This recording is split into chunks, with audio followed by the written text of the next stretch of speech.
와우, 방지턱 넘는 느낌이 너무 좋은데요? 이거 약간 타이칸에서 났던 그런 우주선 소리가 들리기도 하네요.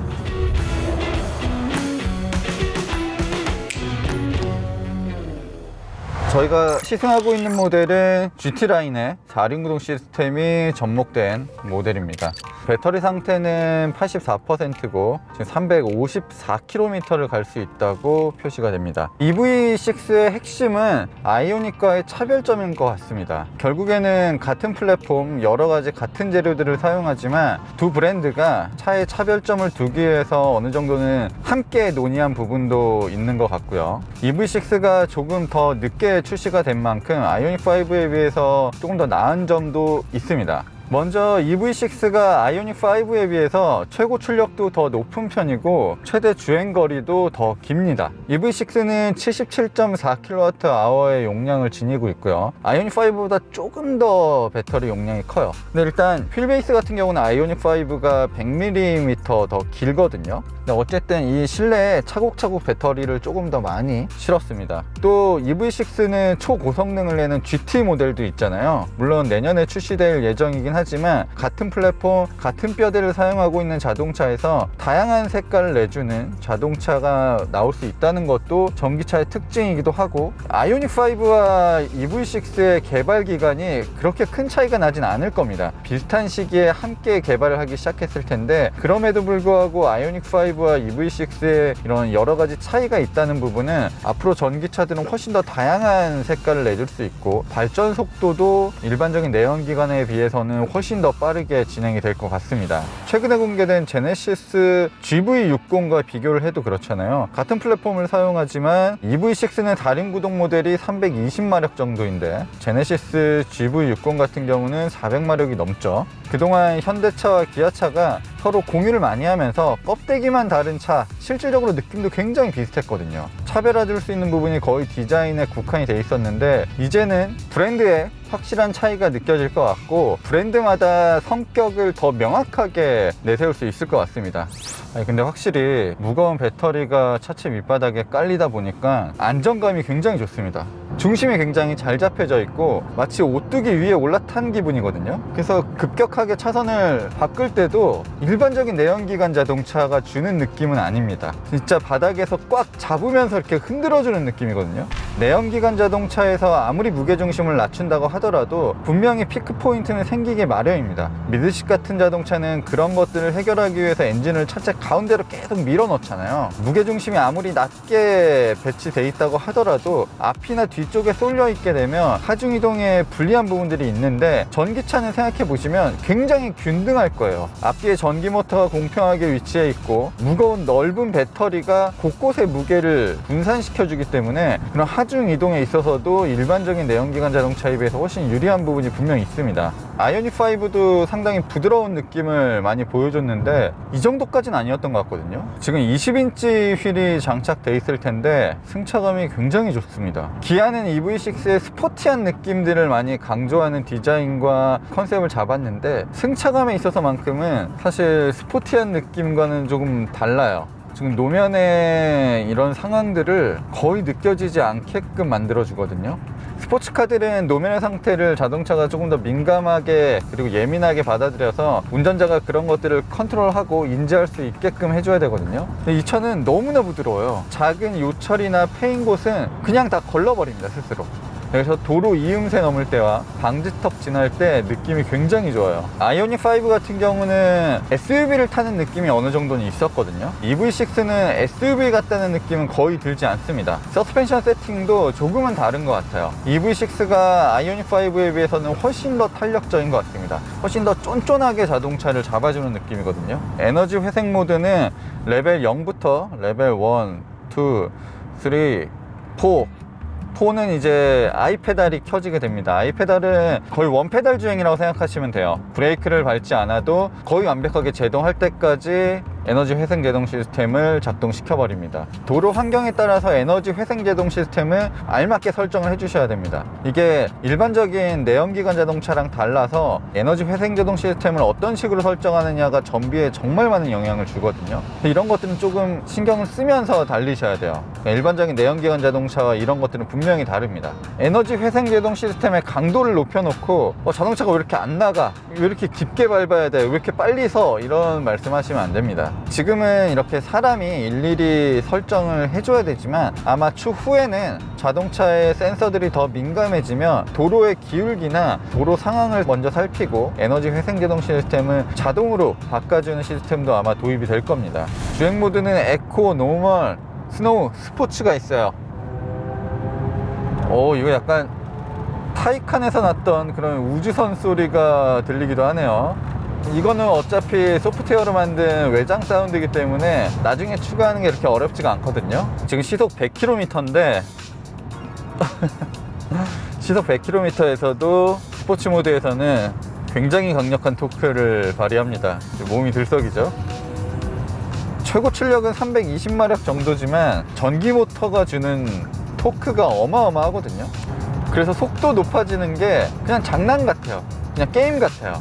너무나 쉽게 속도가 높아지고 어떤 구간에서도 굉장히 강력한 힘을 내뿜을 수가 있습니다. 주행 모드를 변경함에 따라서 주행 가는 거리도 많이 달라지거든요. 세밀하게 지금 보여주네요. 지금 스포츠 모드에서는 303km, 에코 모드에서는 321km, 노멀에서는 312km 이런 식으로 표시가 되고 공조장치를 끄게 되면 약 20km 정도는 더 플러스가 됩니다.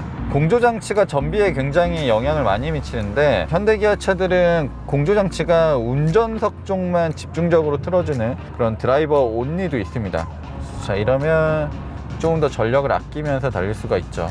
제가 지금 가속을 많이 하기도 했고 계속해서 이렇게 토크를 쓰고 있잖아요. 그래서 엉망진창으로 달리고 있단 말이에요. 그런 상황에서 전비는 kWh당 4km 정도 기록하고 있습니다. 복귀할 때는 한번 전비 주행을 해봐야겠어요. 에코 모드로 에어컨을 틀어놓고 한번 달려보도록 하겠습니다. 메세스 벤츠 EQA가 제가 7.0 정도 나왔었거든요. EV6 같은 경우도 기대를 한번 해볼게요. 내연기관 자동차들은 자동차에 따라서 연비가 굉장히 차이가 많이 나잖아요. 그리고 같은 자동차라도 엔진 성향에 따라서 차이가 많이 나기도 하고요. 근데 전기차는 일단은 거의 대부분 비슷한 것 같습니다. 엄청나게 전비가 좋은 차, 엄청나게 전비가 낮은 차 이렇게 확연하게 구분되진 않는 것 같아요. 물론 아직까지 전기차의 종류가 엄청 다양하지 않기 때문에 그런 것도 있겠지만 현재 기술 개발 수준은 거의 모든 브랜드들이 비슷한 수준인 것 같습니다.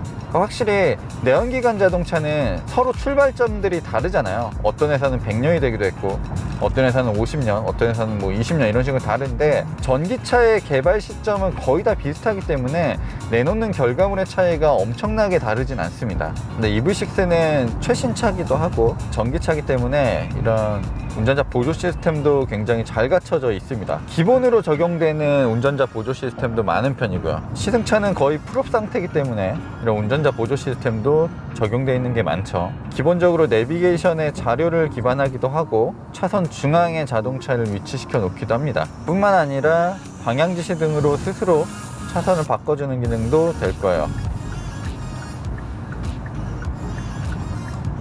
자, 지금 혼자 차선을 바꾸죠. EV6가 처음 공개됐을 때도 현장에 있었고 전시장을 통해서 여러 번 EV6를 봤습니다.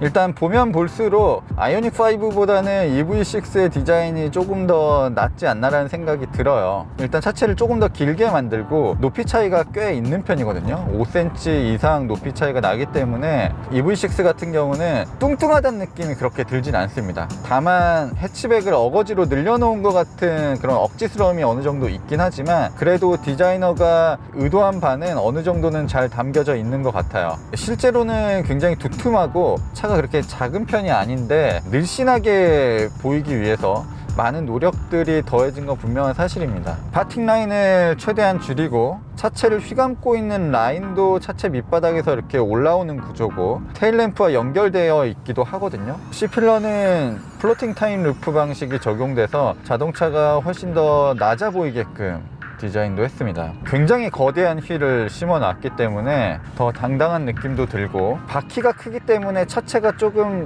작아 보이는 그런 효과도 얻었습니다. 아이오닉5는 어쨌든 포니 얘기를 많이 하잖아요. 그게 좋은 점도 있지만 분명히 단점도 있거든요. 근데 EV6는 그런 것 없이 굉장히 자유롭게 디자이너가 자신의 의도를 잘 반영한 것 같습니다. 실내 디자인도 마찬가지인 게, 아이오닉은 전기차라서 특별해야 된다 이런 강박이 어느 정도는 있었던 것 같은데, EV6는 확실히 친숙함을 기반으로 자유로움이 섞여 있는 느낌이거든요. 전기차라서 더 특별하게 꾸며야 된다는 그런 강박에서는 좀 벗어나 있는 것 같습니다. 일단 어색하진 않지만 전기차의 혜택은 다 받곤 있어요. 공중에 떠있는 센터 콘솔 밑으로는 거대한 수납 공간도 놓여 있고, 기아차가 최근에 주력하고 있는 이 커브드 디스플레이도 놓였습니다. 실내 디자인도 EV6가 아이오닉5에 비해서는 훨씬 더 예쁜 모습이에요. 사실 이 센터 콘솔이 굳이 앞뒤로 움직일 필요 없거든요.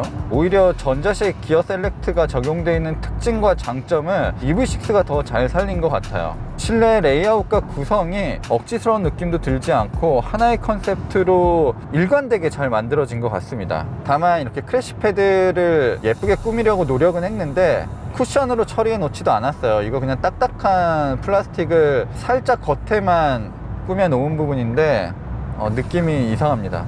저런 디자인이 이 암레스트 쪽에도 적용이 돼 있거든요. 근데 이 암레스트도 느낌이 이상해요. 암레스트는 진짜 맨살이 많이 닿는 부분이라서 가죽을 쓰더라도 가장 부드러운 가죽을 쓰고 쿠션감도 굉장히 좋게 만들어 놓는데 엄청나게 편안한 상황은 아닙니다. 팔로 이 부분을 대고 있을 때는 딱딱하다는 느낌이 들어요. 그래도 전반적으로 나머지 부분의 소재는 굉장히 좋은 편입니다. GT 라인 모델이기 때문에 옵션도 충분하고 이런 소재에 있어서도 신경을 어느 정도는 쓴 것 같네요. 일단은 자동차 내부에서 꺼끌꺼끌한 플라스틱이 사용된 부분이 거의 없어요. 이 아래쪽 부분 플라스틱도 표면 처리가 굉장히 잘 돼 있고 하이그로시로 처리한 부분, 그리고 금속 소재를 사용한 부분도 있어서 실내 소재 면에서는 좋은 점수를 받을 수 있을 것 같습니다. 많은 분들이 아이오닉5가 처음 공개됐을 때 실망감을 표현했습니다. 우리나라에서 인증받은 주행거리가 그리 길지 않았기 때문이거든요. 가장 큰 경쟁 모델이라고 했었던 테슬라를 쫓기에는 부족했던 수치를 기록했기 때문에 많은 분들이 실망을 하셨습니다.